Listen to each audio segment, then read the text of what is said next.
I'm Pat Doris. Welcome to The Story.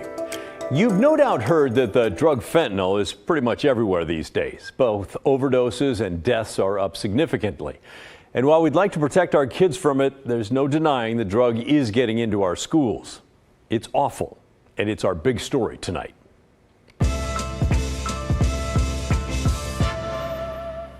Fentanyl is a huge problem in both Oregon and Washington. That's not my opinion, by the way. That is fact. This year, Oregon and Washington have reported the two largest increases in fentanyl overdose deaths in America. And we know it's getting into our schools because the overdose reversal drug Narcan is being used in schools more often. Investigative reporter Evan Watson has our story. This is the kit. It's all smushed up because I keep it in my backpack. A year ago, Katie Thornton was a high school junior. So you just peel back here, up the nose, and She didn't know much about fentanyl overdoses or how the drug Narcan can quickly reverse the effects of an overdose, but she was paying attention. Watching the news every night and seeing at least once a week some report of an overdose or the use of Narcan being used. And it's oh, this is something that's frequently happening that I could probably make an impact on. So after some research, Katie came up with an idea for her Girl Scouts Gold Award Service Leadership Project. Then we set up trainings during lunches for students to attend and learn about the signs of an opioid overdose and how to respond with the assistance of naloxone to potentially save the person's life. Narcan's already available in many Washington schools.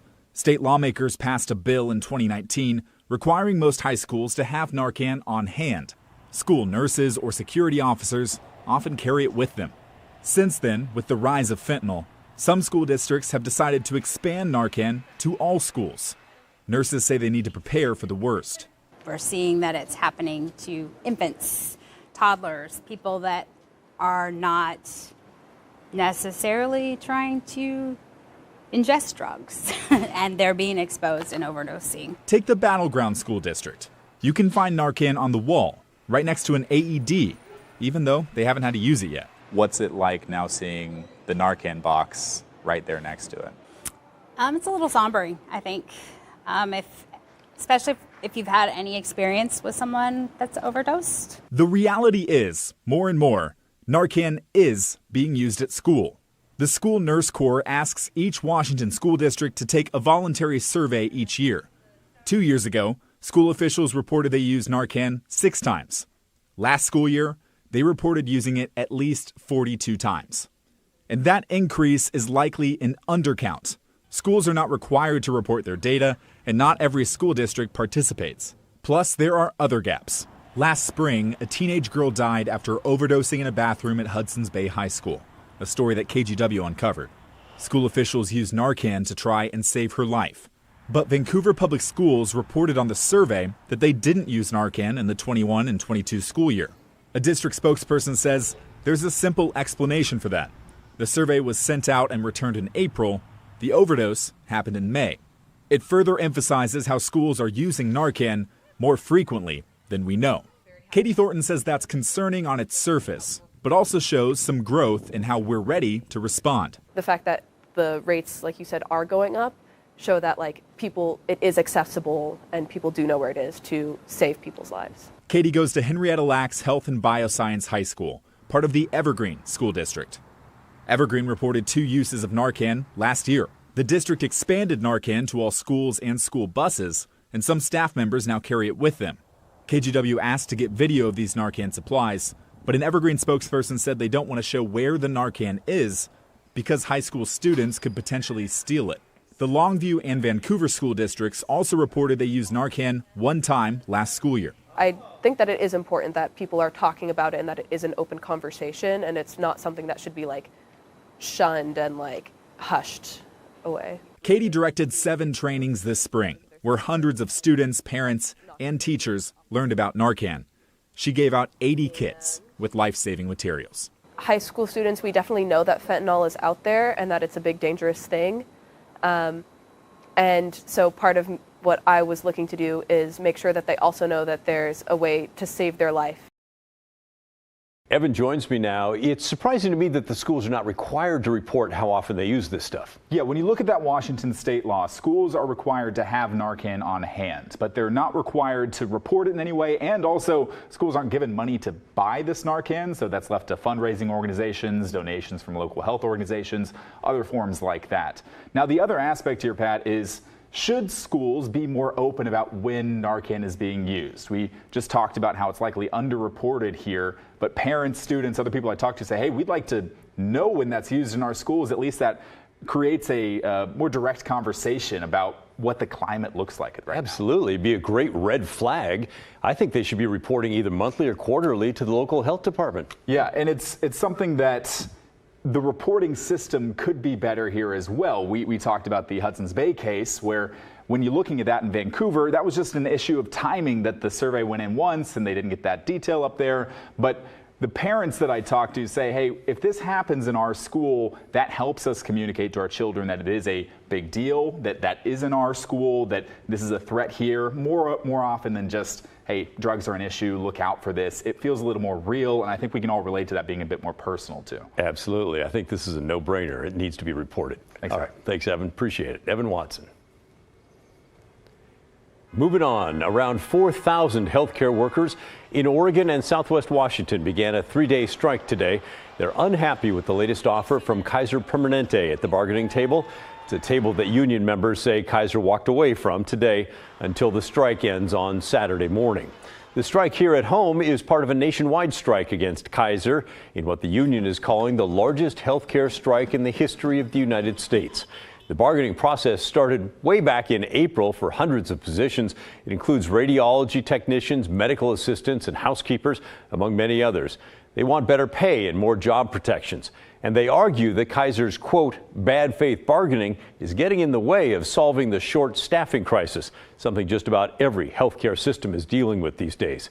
For its part, Kaiser says it has offered guaranteed across-the-board raises in the Northwest totaling 12.5% over 4 years, as well as minimum wage of $21 an hour in Oregon and Washington. The healthcare giant says some locations will have temporary workers until the strike ends. Now, you know us. We always try to give you some extra context on big stories like this one. And the strike made us kind of wonder about the origins of Kaiser. How did the company get its start? Well, it turns out its history goes way back 90 years to Southern California and a massive construction project.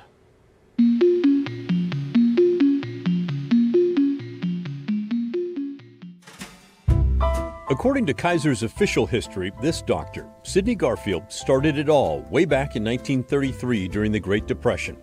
He was fresh out of medical school and built a small hospital to care for workers in Southern California on a big aqueduct project. But he was running out of money since insurance only paid after he cared for patients, and many workers did not have insurance, but he treated them anyway. An insurance salesman suggested a solution. The insurance companies would pay a fixed amount per day per covered worker up front. It eased the financial strain on Garfield and also gave him an incentive to keep the workers healthy. He would make more money if he could keep the workers out of the hospital but get paid for their care anyway. It was an early form of the HMO. When the aqueduct work ended, Dr. Garfield planned to go into private practice.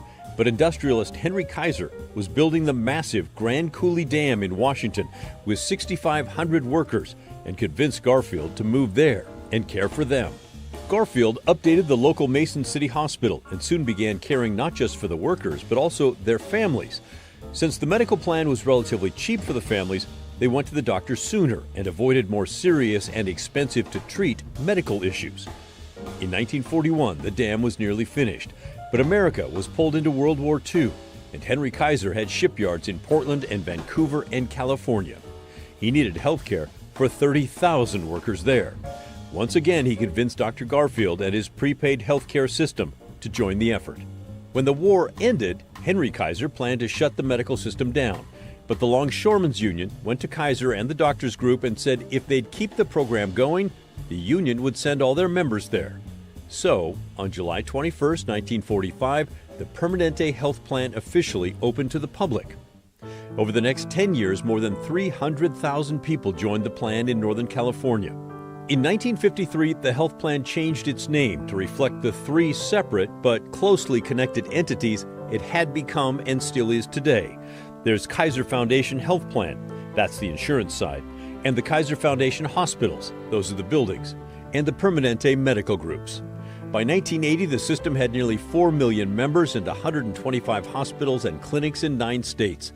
Today, Kaiser has grown to 12.7 million members, along with 39 hospitals, 622 medical offices, 92,200 doctors and nurses, and 213,000 employees. So yeah, they're big. And the strike that began today is not the first time that Kaiser workers have hit the picket lines. We'll bring you some of that history tomorrow, right here on The Story. And while we're on the topic of strikes and labor unions, more than 150 employees at Target who are not part of any union will soon not be part of any job. We recently told you about Target closing 3 stores in the Portland area, and filings with the state are giving us details on the layoffs now. 62 people at the Galleria location in downtown are losing their job, 56 at the Hollywood store in Northeast, and 40 at the store in Southeast along Powell Boulevard. That's 158 people in all. The company says many of those workers could transfer to another location or maybe quit before the layoff hits later this month, so that 158 number is kind of a ballpark. But Target was not coy when it comes to the reason for the store's closing. In fact, they were refreshingly upfront. Theft and safety concerns, they said. They're just the latest major retailer to lock the doors and kill the light switches in the stores in the Portland area. Nike permanently closed its community store in Northeast Portland following an earlier closure due to shoplifting. Back in the spring, REI said break-ins and theft were among the reasons that they're pulling out of the Pearl District early next year.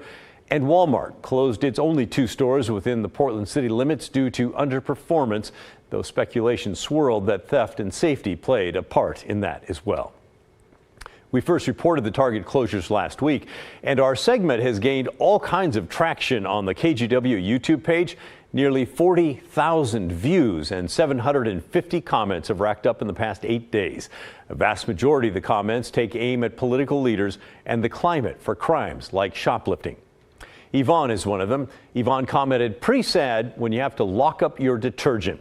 Cannot blame them for leaving. Close the stores, and then when there is a desert of most stores, then maybe they will pass laws to prevent this from happening and then prosecute offenders and put them in jail." Not surprised at all. And how about this from Christina?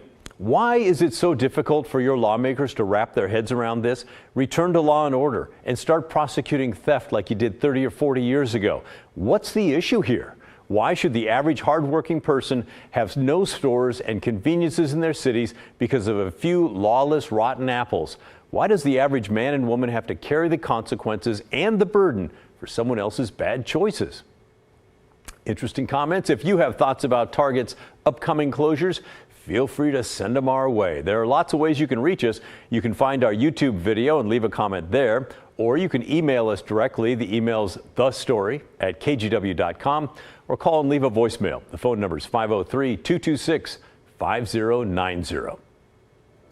Coming up next on The Story, it's been more than 2.5 years since the violence at the U.S. Capitol on January 6th. But a Proud Boy from Vancouver was convicted this week for his role in D.C. that day. Investigator Kyle Eboshi brings us the details from court, as well as charges against a Hillsborough man who ran for Oregon governor in 2022 in the Republican primary. That's next when The Story returns.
A federal judge found a 43-year-old Vancouver man guilty on felony charges for storming the U.S. Capitol on January 6, 2021.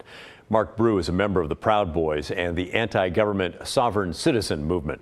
During the one-day trial, Brew repeatedly challenged the federal judge and his authority. He even declined to offer a defense. Certainly sounds proud of him, although maybe not so wise. Kaiser has been following these cases for the past 2.5 years, and he joins us with more on Brew as well as new details on a Hillsborough man also facing serious charges in connection with the Capitol siege. The one-day bench trial ended with a conviction. A federal judge found Mark Brew guilty of 7 counts, including obstruction of an official proceeding and civil disorder. On January 6, 2021, prosecutors said Brew marched to the Capitol with a group of Proud Boys. The 43-year-old confronted police who were wearing riot gear. Photos show Brew inside the Capitol building, eventually making his way into the Senate chamber. Following the attack, prosecutors say the Vancouver man sent an encrypted message to another Proud Boy detailing plans to conduct an armed insurrection against the government in Oregon, modeled after the Capitol riot. "If we do Portland, we do it with shock and awe," Brew wrote. He will be sentenced on January 8th. Brew's trial follows the conviction of another local man. In late September, a federal jury found Reed Christensen of Hillsborough guilty of 8 charges, including assaulting officers. Body cam footage submitted as evidence and obtained by KGW shows the 65-year-old scuffling with police.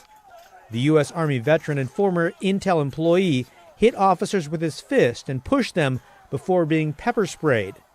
Christensen, who ran for Oregon governor in the 2022 Republican primary, will be sentenced on December 15th. In the 32 months since the attack on the Capitol, more than 1,100 people have been charged, and the investigation is still ongoing. In fact, just last month, a man from Eastern Oregon was arrested. 40-year-old Ryan Wilson is the 10th defendant from Oregon or Southwest Washington to be charged in connection with the January 6th riot. Kyle Aboshi, KGW News. Thank you, Kyle. Still ahead on the story. Part 1 of a 2-part series on sex trafficking in the Pacific Northwest. In a rare one-on-one interview, a former prostitute sat down to talk about the trauma that she has experienced. From a typical night to the empty promises from her pimp, it's an eye-opening story to bring you the harsh reality on the streets for so many. That's coming up next when the story returns.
According to the latest data from the National Human Trafficking Hotline, there are hundreds of victims of human trafficking in the state of Oregon every year. Sad but true. And those are just the ones who are discovered through the hotline. Take a trip up I-5 and a Seattle nonprofit estimates 1,000 to 2,000 people are exploited through prostitution and sex trafficking in the Emerald City every single night.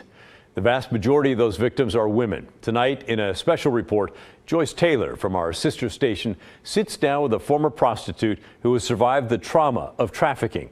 We're not naming her or showing her face, and we want to warn you, what you're about to hear is not for young audiences. All I know is prostitution. That's all I know. My 18th birthday, literally, is the day I got into this industry. That is all I know. So you've had a traumatic life. Yeah. You've had a life of drug abuse before 18, sex abuse, emotional trauma, mental health issues. So what happened when you turned 18? I was still in foster care system. I was still on drugs very heavily. I was sleeping outside. I was homeless. I figured, why not go and make money doing something I'm already doing than be a drug addict on the streets. Tell me about a typical night on the street for you as a prostitute. Usually I'm in my car or in a hotel room, and I'm seeing Johns left to right, back to back, and the average night I could make up to $1,000. So to make the money that I had to make from my pimps, I'm seeing at least 10 Johns a day. Explain why that made sense to you at the time versus being an independent commercial sex worker. It made sense to me because I felt like my family gave up on me a long time ago. And so when I got with the pimp, I felt like, well, if I give him all my money, like they say that's what you're supposed to do, he's gonna take care of me, he's gonna protect me, he's gonna love me, and he's gonna show me how to be a business person. That is not what happened. That is not what happened. You've seen a lot of violence working as a prostitute. Tell us about what has happened to you. I would do something that would trigger him, and he would abuse me to the point where he would black out and there was no coming out of it. You sent me a picture of IVs in your arm. Yeah. From the hospital. Yes. What happened? So he punched me so bad in the face that my eye swelled up, that I could not open my eyes for about a week, maybe longer. You even put a post online saying, I could have called the police, but instead I called my dad. Yeah. And from there, the police started watching me. They were investigating, but they were concerned for my safety. They got me in a sting operation. They really broke down everything to me. They really did. This man who sat there for 6.5 years, like I could honestly start crying, took my money that I sat there and risked my life for and did nothing for me. And while he was in prison, he gave me to his brother, to his friend, for them to keep profiting from me prostituting, and it's pathetic. That is trafficking. Yeah. You were being trafficked. That is literally trafficking. And you didn't even know. I didn't even know. I just thought that they were taking care of me. You do have someone taking care of you. Yeah, so when I stopped having a pimp, I met some people, and they were like, okay, well, I want to take care of you, so you don't have to be seen by a bunch of different men a day and selling your body and all that. So I accept, We're talking about a sugar daddy. Basically. Yeah. This is the situation that you have. Yeah.